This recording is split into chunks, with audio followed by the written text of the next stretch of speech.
Hmm. Hi everyone. I felt like recording a little video to share some impressions about my journey in Egypt before I jump into the next adventure here in Ibiza on the Tantra Festival, where I'm going to give private sessions.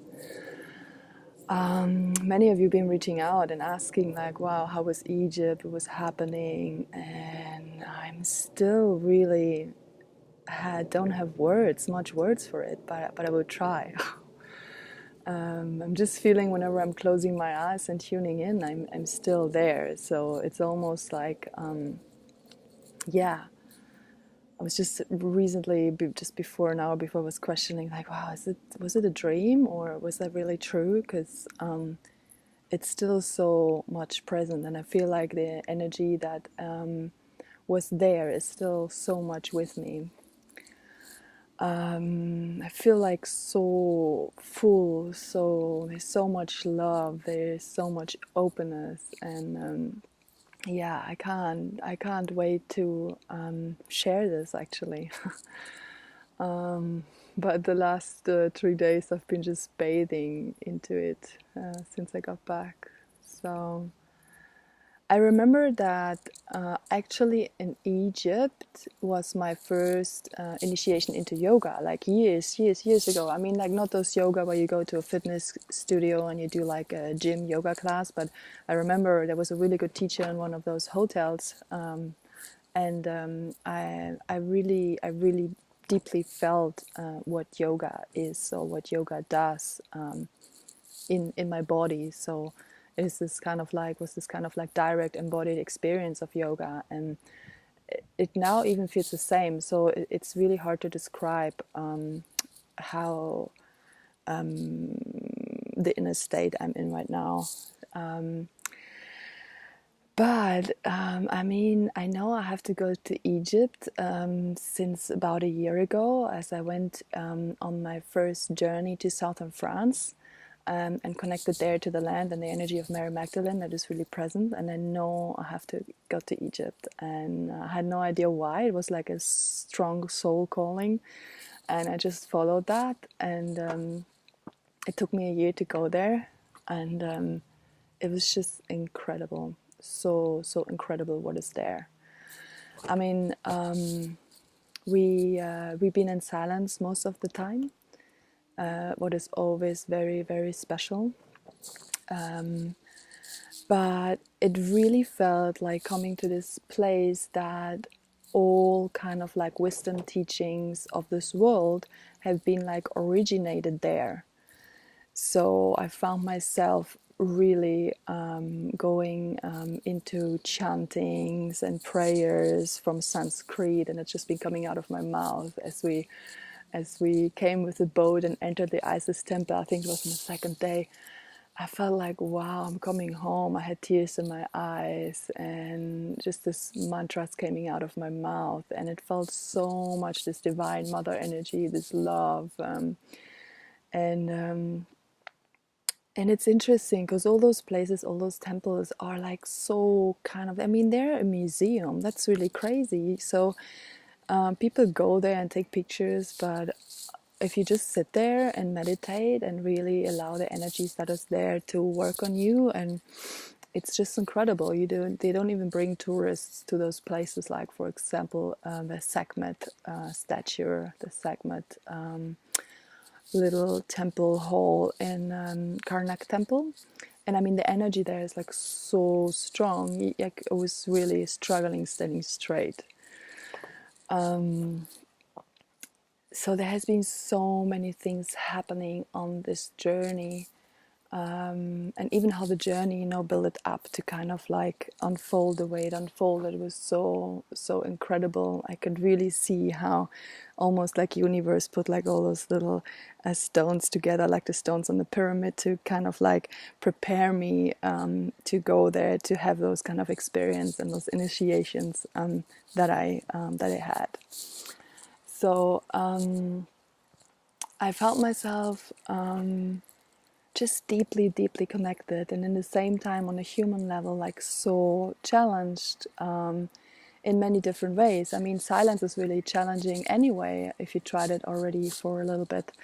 Because I mean, even if you have silence around you, the silence or the noise in your head is just like really, really strong. So, and I was also challenged because one of my intimate relationship partners was with me at that time, and obviously we wanted to have like different kind of experiences, different kind of needs and desires, and it was super challenging on a human level. And even if everything was like being held in love and just yeah, just like openness, I found myself completely collapsing and yeah, totally losing it one night out of fear, out of rage. So I felt like this whole feminine rage that is related towards the masculine was just like bursting out of me in a kind of like 2 hour session. And it started like very personal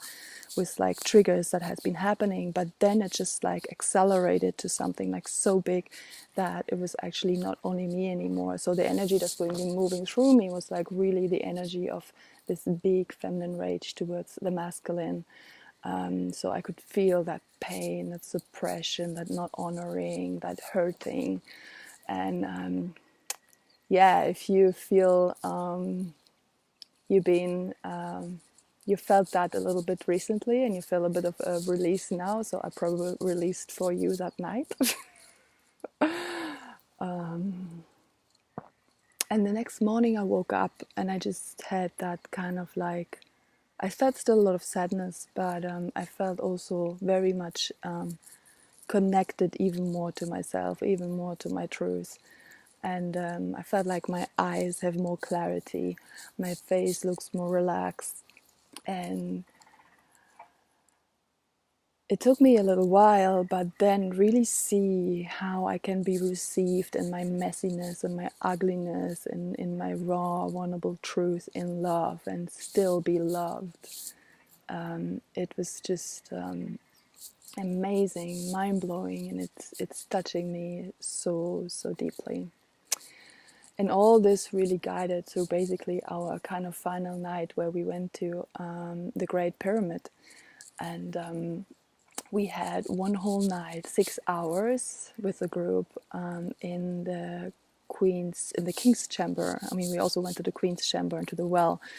But I mean, for me, really, the energy was in the King's Chamber, and and it was incredible because just before my stomach started to cramp and I was not even thinking if I could go or not. And I really needed to be like, you know, to allow myself to receive, to be cared for, to be held. So people were holding me and taking care of me, and we had to crawl through those little tunnels, and my mind was just like freaking out for a moment. And then I felt so much joy in between just going into this place, because I felt like, wow, I know this, I've been there before, I remember this is like coming home. And I had so many ideas what to do there, what to bring, what to offer, what to kind of chant, what to kind of like meditate on. And all I could do was just surrender. So I just could crush at the entrance on the floor, and I was laying there for I don't know how many hours while the ritual and the chantings and the mantras was going on. And yeah, I really could just allow myself to receive. And really I felt how I was still through this deep presence within me, like just part of the whole ritual. And I felt actually like Mary Magdalene has been holding space for Yeshua's initiation, his rituals of death and being reborn, preparing him for his mission later. So, and then I just woke up, and it was my part to go and lay down in a sepulcher. And I just felt so much love. I felt so much held. I felt so much cared for. And I hear the voices singing, and I was laughing and crying at the same time. And I felt like if this would be, you know, the moment of my death, I would be just like feeling absolutely fine and blessed. I would be like so okay with it. It's yeah, it's really incredible. And I feel really excited to, because I feel like the gifts that we have been receiving while being there are huge, and they are still working on me. And I feel like whoever I will meet and whoever I will work with, and I'm just gonna go to gift sessions in a couple of hours there on the Tantra Festival, gonna be receive those light codes through me, through my direct transmission. And yeah, I feel just really so grateful, so honored for this journey, for this life, for everyone who has been participating on my journey. And yeah, I can just only encourage every one of you to follow your soul, follow your heart, and just trust that whatever is longing in you is so true and is so accessible and so wants to be so seen and lived, that it's just worthy to do it. So thank you so much for listening. Love you.